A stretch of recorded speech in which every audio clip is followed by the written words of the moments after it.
Structure of brain and its function में after cerebrum which is major part of the brain और we can say main part the function of cerebrum are very important when we consider all the functions in brain. So if we want to conclude the functions of cerebrum, what we can say is main thinking part of brain means memory is stored in this section. So it is memory related area, memory store होती है, इसीलिए जो main thinking part इसीलिए main thinking part है. Then control of voluntary actions and control of it is connected with sensory organ, so control of there is control of touch, smell, sight, all these type of activities. It is मतलब well connected or we can say coordinate with receptors of sense organ. And main hunger center means the feeling of hunger is also related with cerebrum. Now next part of brain is midbrain. Midbrain, which basically midbrain consists of nerves which connect forebrain and hindbrain, है ना. दोनों brain को connect करने वाली जो nerves होती हैं वो मिड ब्रेन में प्रेजेंट होती है, जिनका फंक्शन जो है वो इनवॉलेंटरी एक्शंस को कंट्रोल करना होता है. ठीक है, तो मिड ब्रेन में इतना ही है. This is the connecting part of fore brain and mid brain and related with some involuntary function. मैंने वॉलेंटरी बोला, इनवॉलेंटरी एक्शंस सम. ठीक है, ब्रेन में यही आएगा, वॉलेंटरी एक्शन, इनवॉलेंटरी एक्शन. तो सेरिब्रम में हमने जो पढ़ा था उसमें वॉलेंटरी एक्शंस थे which are connected with sense organs basically. ठीक है, तो नेक्स्ट जो last part of brain is hind brain, है ना. जब यहाँ पर ये जो सेरिब्रम वाला पोर्शन जो है वो खत्म हो जाता है, इस साइड पर मिड ब्रेन आता है, तो यहाँ जो ये पोर्शन बचता है इस टाइप का कॉइल पोर्शन आपकी बुक में है इस टाइप का. तो यहाँ पर ये जो पार्ट है वो हिंड ब्रेन पूरा है. हिंड ब्रेन में ये वाला जो सेक्शन है आगे की तरफ जो है उसको सेरिबेलम कहते हैं, सेरिबेलम. ठीक है, फिर यहाँ पर मेड्यूला और ये जो नीचे का टेल वाला जो पोर्शन है ब्रेन का दैट इज पोन्स, या फिर इसका पूरा जो नेम है पोन्स ऑब्लोंगेटा, है ना, इसका नेम है. तो बुक में ऐसा लेबल दिया हुआ है. तो ये जो पोर्शन है, इसके बाद ये जैसे मिड ब्रेन है, उसके बाद यहाँ पर ये जो सारा नीचे का पोर्शन है ये पार्ट होता है हिंड ब्रेन का, है ना. तो यहाँ पर ये हिंड ब्रेन का फंक्शन हो गया. अब यहाँ पर हम हिंड ब्रेन को जैसे हमने 3 पार्ट्स में डिवाइड किया, सेरिबेलम, मेडुला एंड पोन्स. तो वहाँ इसीलिए अब हम तीनों के जो फंक्शन है वो देख लेते हैं कि इसमें कौन कौन से फंक्शन आएंगे. कि सेरिब्रम है तो सेरिब्रम के बाद सेरिब्रम और सेरिबेलम दोनों अलग अलग है, इसमें नेम में कंफ्यूज मत होना. सेरिब्रम तो मेजर पार्ट ऑफ ब्रेन है which is four brain, and cerebellum hind brain का पार्ट है और कंपैरेटिवली स्मॉल पार्ट है जिसके फंक्शंस भी लिमिटेड ही हैं. लेकिन जो सेरिबेलम है इसका जो मेन फंक्शन है वो बॉडी का पोस्चर एंड बैलेंस. ठीक है, अगर हम अपने प्लेस पर सीधे खड़े हुए हैं, है ना, तो वो जो या हम साइकिलिंग कर रहे हैं, साइकिलिंग करते समय जो बैलेंस और पोस्चर मेंटेन रखना होता है वो फंक्शन जो है वो रिलेटेड होता है सेरिबेलम से. ठीक है,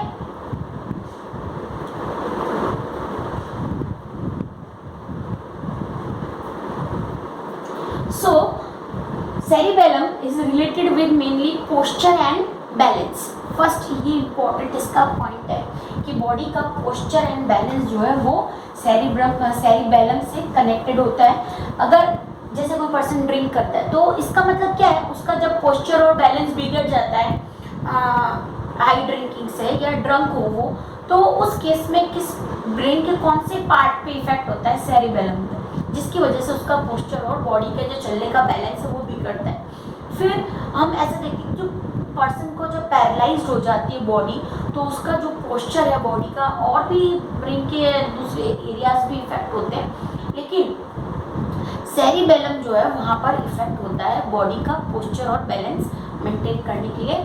दूसरा यहाँ पर हियरिंग फंक्शन, जो हियरिंग का है वो भी थोड़ा सेरिबेलम से कनेक्ट है, क्योंकि यहीं पर सेरिबेलम जहाँ पर प्रेजेंट होता है उसी के ऊपर टेम्पोरल बोन प्रेजेंट होते हैं, सॉरी टेम्पोरल लोब्स सेरिब्रम के, है ना। अभी आपका नहीं है सिलेबस में, लेकिन ऊपर यहाँ पर इसका ये अभी यहाँ पर समझना है, हियरिंग पोस्चर एंड बैलेंस से रिलेटेड है सेरिबेलम। तो पोस्चर एंड बैलेंस पे कई बार फिल इन द ब्लैंक्स और क्वेश्चन होंगे। नेक्स्ट है मेडुला।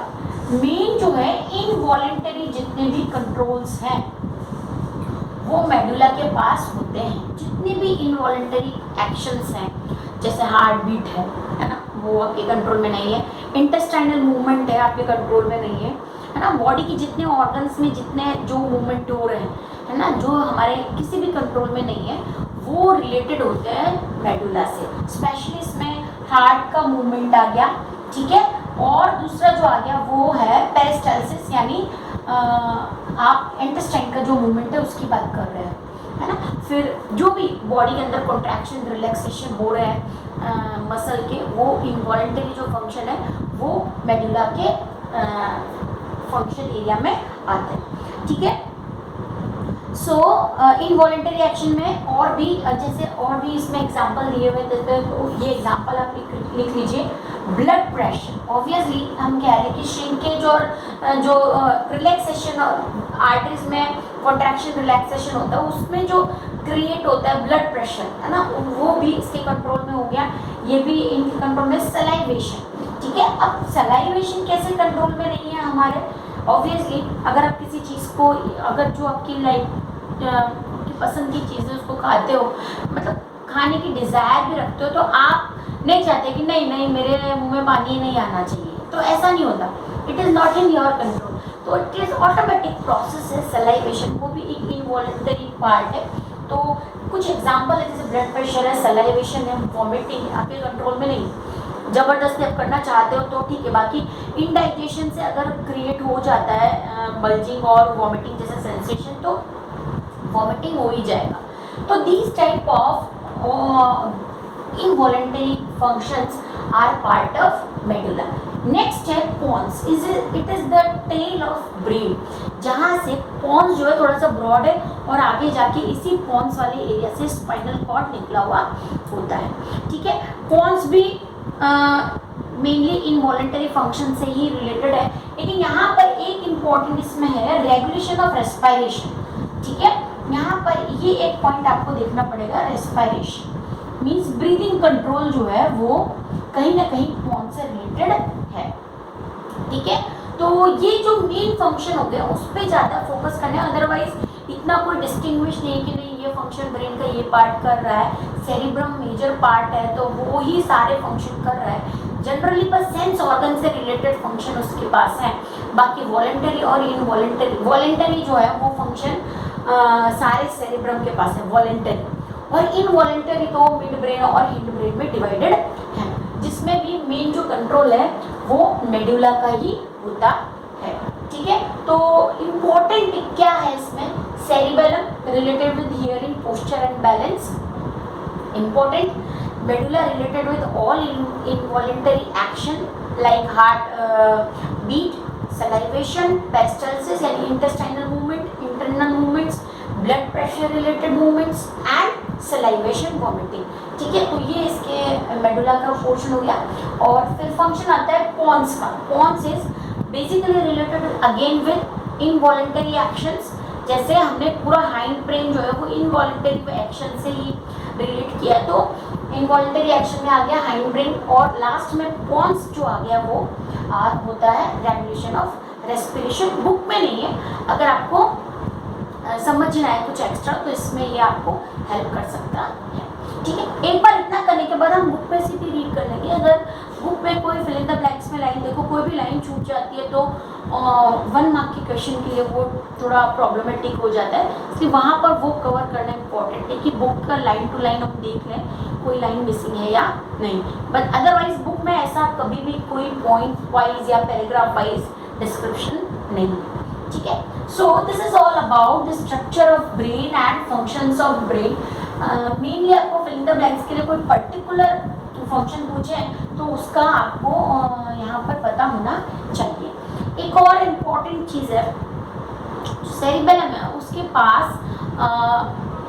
हाइपोथैलेमस मिलता है, ठीक है। तो हाइपोथैलेमस जो है वो है तो हार्मोन सीक्रेट करने में काम आता है, वो हम जब एंडोक्राइन करेंगे तब भी हाइपोथैलेमस आएगा, लेकिन बॉडी टेम्परेचर रेगुलेशन में हाइपोथैलेमस नाम आएगा, हाइपोथैलेमस,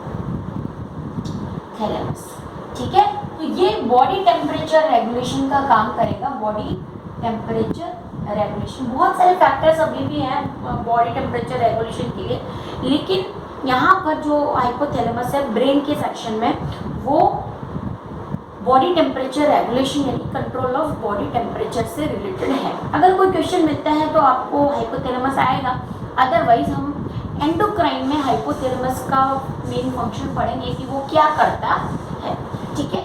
तो एक तो टेम्परेचर रेगुलेशन सेंटर मींस, मैंने जो बॉडी टेम्परेचर रेगुलेशन बोला, temperature regulation centre of body is present in hypothalamus and hypothalamus is basically part of cerebellum, cerebellum के पास ही प्रेजेंट होता है।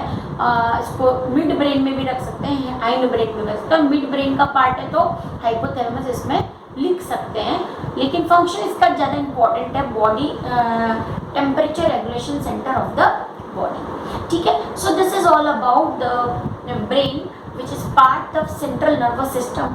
The next important part of central nervous system is spinal cord,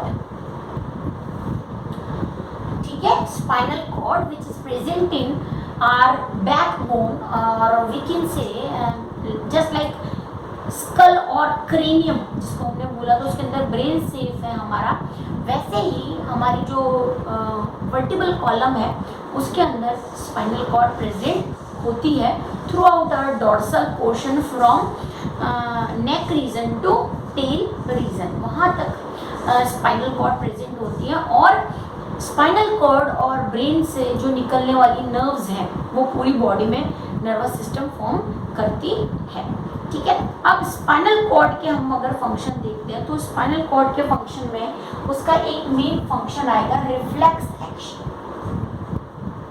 जो आपकी book में पहले दिया हुआ है ब्रेन से पहले, है ना। हमने बोला था कि हम इसको बाद में करेंगे क्योंकि ये एक डिफरेंट टॉपिक है जिसपे 3 मार्क्स का क्वेश्चन अल्टरनेट ईयर्स में कंफर्म पूछते ही हैं, एक्सप्लेन रिफ्लेक्स एक्शन, ठीक है। तो this is basically related with spinal cord, है ना। स्पाइनल कॉर्ड का ये जो फंक्शन है वो रिफ्लेक्स एक्शन है।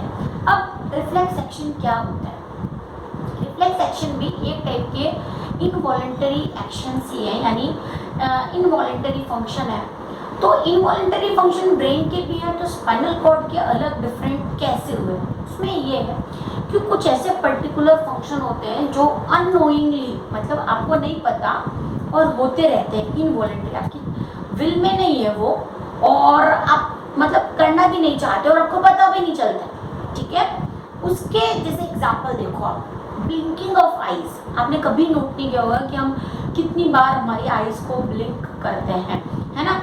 हम जानबूझ के कभी कभी ऐसे करें या नहीं ब्लिंक करें, that is our will, but जो ब्लिंकिंग ऑटोमेटिकली हमारे हो रही है, ब्लिंकिंग ऑफ आई हो रही है, वो अननोइंगली हो रहा है, एक अननोइंगली ऑटोमेटिक इनवॉलेंटरी प्रोसेस है।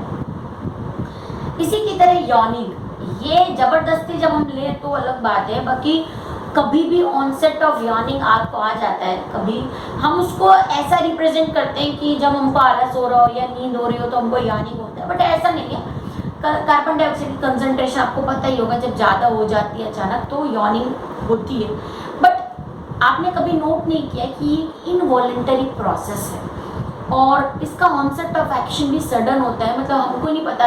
आपको पता है कि अभी आपको यॉर्निंग आने वाला है, कि आप यॉर्न करने वाले, नहीं पता ना, आता ही है है ना, या फिर कभी किसी को देखकर भी एक ले रहा है तो हम भी, तो इस टाइप की जो एक्शंस होते हैं, ब्लिंकिंग ऑफ आइज हो गया, यॉर्निंग हो गया।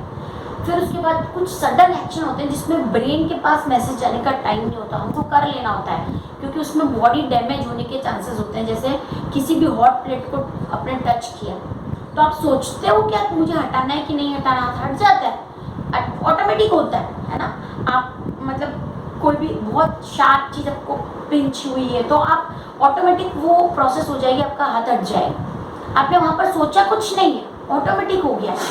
These type of involuntary automatic sudden actions are reflex action। इनको बोलते हैं रिफ्लेक्स एक्शन, जो अननोइंगली आपसे हो जाते हैं, मतलब होते रहते हैं बॉडी में, जिनका हमको नहीं पता, जो हमारे कंट्रोल में भी नहीं है। ठीक है, तो इनवॉलंटरी एक्शन की डेफिनेशन हम सबसे पहले लिख देते हैं। द प्रोसेस और actions, the reflex action is the process which happen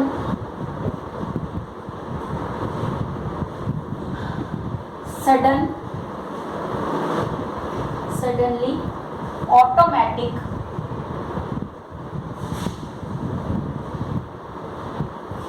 involuntary, unknowingly भी हो सकता है। ठीक है, unknowingly, so and controlled by process, this process is controlled by spinal cord.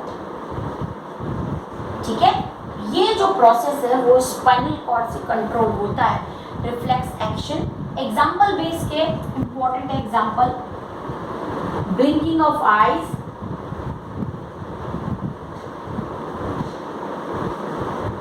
yawning,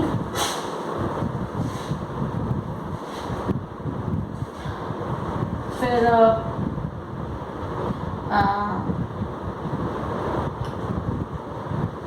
pushing hand when touch on hot plate। ठीक है, pushing or pulling your hand when you touch any hot plate। ठीक है, so these are the reflex action which are related and controlled by spinal cord। अब इसका एक definite process है कि कैसे स्पाइनल कॉर्ड ये रिफ्लेक्स एक्शन क्रिएट करता है, और इसके लिए एक स्पेसिफिक पाथवे बन जाता है जिसके थ्रू जो मैसेज है वो स्पाइनल कॉर्ड तक पहुंचता है, और ब्रेन से पहले, क्योंकि स्पाइनल कॉर्ड है और वहीं तक वो एक्शन हो जाता है। ब्रेन को मतलब इसमें इन्वॉल्व होने की ज़रूरत नहीं है, स्पाइनल कॉर्ड इसके रिलेटेड होता है, और अगर ये एक्शन नहीं हो तो बॉडी डैमेज हो सकती है। So these are important, and body जो ब्रेन के वैसे ही बहुत सारे फंक्शन है, तो उसका ये एक जो इम्पोर्टेंट सेक्शन है वो स्पाइनल कॉर्ड के पास आ जाता है कि सडन ऑनसेट ऑफ एक्शन इस टाइप के होंगे तो उनको कंट्रोल जो है वो स्पाइनल कॉर्ड करेगा, यानी स्पाइनल कॉर्ड और the nerves related with spinal cord. ठीक है, तो यहाँ पर भी वही साइकिल बनता है, स्टिमुलस जो है वो नर्व इम्पल्स या मैसेज ट्रांसमिट करते हैं, और वो मैसेज जो है वो इफेक्टर ऑर्गन से स्पाइनल कॉर्ड तक पहुंचता है। ठीक है, तो जैसे अब अगर हम इसका एक आर्क मतलब पाथवे बनाना चाहें तो हम बना सकते हैं। जैसे सपोज करो हीट है, इसका डायग्राम भी हम बनाएंगे, लेकिन अभी इसको आप पहले चार्ट से समझ लो तो वो आपको इजी रहेगा। ठीक है, heat is a type of stimulus, ये एक स्टिमुलस का टाइप है। ठीक है, हम ऐसा सोचते हैं कि हमने एक हॉट प्लेट को टच किया है ना, दैट मीन्स हीट, और वो एक स्टिमुलस है। वहां से ये स्टिमुलस फील होता है रिसेप्टर ऑर्गन को, receptor organ, that receptor organ यहाँ पर वो क्या है, स्किन है, हम टच कर रहे हैं। ठीक है, फिर ये जो ऑर्गन है स्किन से यहाँ चला जाता है ये स्पाइनल कॉर्ड को मैसेज। ठीक है, तो हम ये एरो वाइज ही बना रहे हैं, ये स्पाइनल कॉर्ड को मैसेज चला गया। रिसेप्टर ऑर्गन के बाद स्पाइनल कॉर्ड जो इफेक्ट करेगा that is known as effector organ. जैसे स्किन अपने हाथ से टच किया, इफेक्टर ऑर्गन भी क्या है, अगेन हाथ या आपका स्किन ही है, यानी इफेक्टर ऑर्गन हो गई आपकी मसल्स। किसकी मसल्स? हाथ की, है ना, या टच तो हाथ नहीं किया लेकिन हाथ के अंदर क्या है, मसल्स है ना, हैंड की मसल्स है, यानी इफेक्टर ऑर्गन हो गई मसल्स। और फिर यहां से जो इफेक्टर ऑर्गन से आए क्रिएट होगा रेस्पॉन्स, और वो रेस्पॉन्स क्या होगा, withdrawal of hand.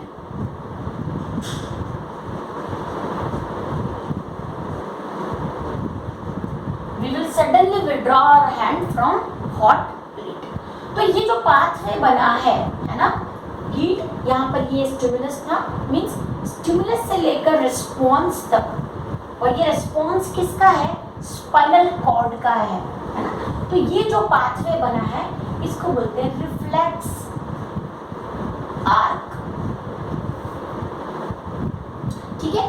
So reflex arc is the pathway from which receptor organ receives the information or message impulse and transfer to spinal cord. Spinal cord control the action which is related with stimulus and pass the message to effector organ which are muscles basically, and give response, and this response may be according to situation. कैसी है situation, यहाँ पर अपने hot plate को touch किया तो वो situation है ना, किसी कोल्ड को भी, कोई शार्प चीज़ पे टच करने से भी हम हाथ पुल कर लेते हैं, तो ये एक्शन भी हो सकता है। So this is reflex arc और रिफ्लेक्स एक्शन। इसका एक डायग्राम जो बुक में दिया हुआ, जिसमें पेन को टच करते हुए पर्सन बताया है, पेन को टच किया तो ये सारा प्रोसेस हो रहा है, स्पाइनल कॉर्ड उसको रिस्पॉन्स में कन्वर्ट कर रहा है ना।